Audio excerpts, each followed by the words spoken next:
make. Earlier in the chapter, I say, when we talk about justice, it's difficult because it's not difficult and it's not difficult to answer, but it's difficult in the truth that it presents, because they didn't commit any egregious sin, any sin that we would think is like, oh my goodness, what's so wrong about it?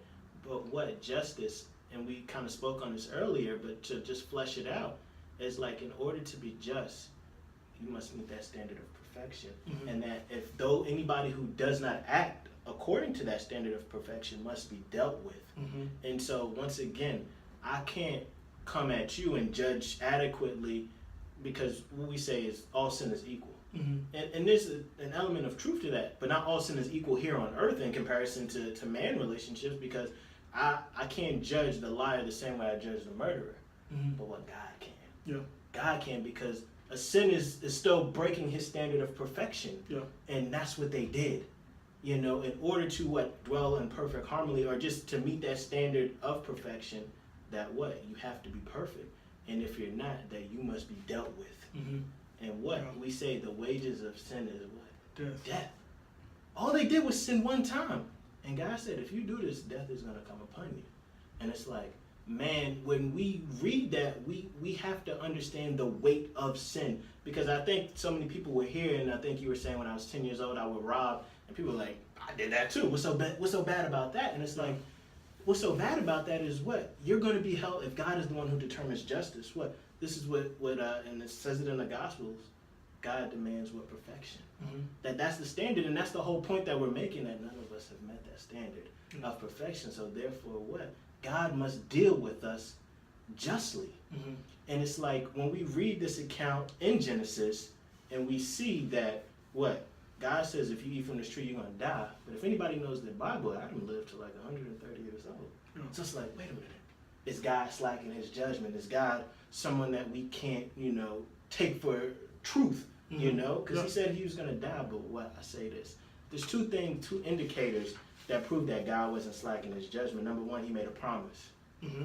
And for those who know, I think it's Genesis 3:15, the proto-evangelion, that through the woman's seed, that she would have a seed that would crush the serpent's head. And not only that, this is another aspect that we fail to realize, that once they became aware of their sin, they understood that they were naked and they became shameful. But what does God do? He clothes them. And so all these things are foreshadowing something. It's foreshadowing something greater, that justice demands that someone align with a perfect standard. And the point is, none of us have done that. And so what we do is we say, okay, I can get with that.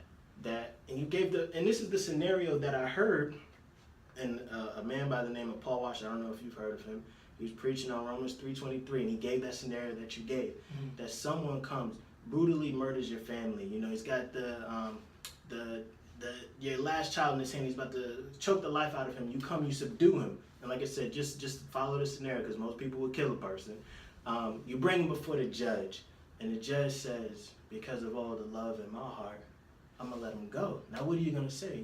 That person who killed your family, the judge is just as unjust as that individual who did it. That justice demands that someone pay a penalty. So we can't come to God and say, God, just overlook my sin and forgive me. And he said, this is the greatest question in all of Scripture. How can a just God forgive wicked men? Answers, he can't. A just God cannot forgive you. You just can't, God, please forgive me. Like, I hear people say this all the time. I could sin and just ask for forgiveness. No, you clearly don't have a concept of justice. You can't, or even appeal to your good works. Look at all the good things that I did. If I'm a murderer, I can't appeal. Look, I helped the charity. I gave money to the church. I did all these things. No, you're still going to be held accountable for your actions. And it's like, I never understood that, because I understood justice as it relates to me. But justice is a double-edged sword. If you wrong me, justice ought to be done on your behalf. But what happens when I wrong you? We don't think. I say, we demand justice, but we don't want to stand before the judge. And it's like, I never grasped that concept of, I've done wrong my whole life. I'm gonna have to stand and give an account, because I can clearly, say, hey, this person wronged me, and so therefore they need to be punished. But what of me? What of me? If God is just, he can't overlook our sin and forgive him. And this is the beauty of the gospel. Yeah. Because what? Romans 3:23, what? Mm-hmm. That he is our propitiation. Mm-hmm. That what? How can God justify wicked men? It was through Christ. Mm-hmm. Because God can't forgive sinners. Someone has to pay that penalty for us. And what? It was Jesus who paid that penalty. Because what we say, the wages of sin is death. And what does he do? Because so oftentimes, and this is an aspect of the gospel that I never heard, that this word propitiation. Mm-hmm. Never heard in my entire life. Went to church and just go on Sundays. Never heard that word before. It's what the sacrifice that appeases the wrath of God.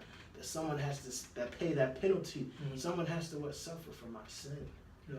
And it was the perfect Lamb of Christ who suffered. So now God can forgive? Because God would be unjust if he forgave wicked men. Yeah. But God can forgive us because penalty his just wrath has been satisfied Yeah. on Christ.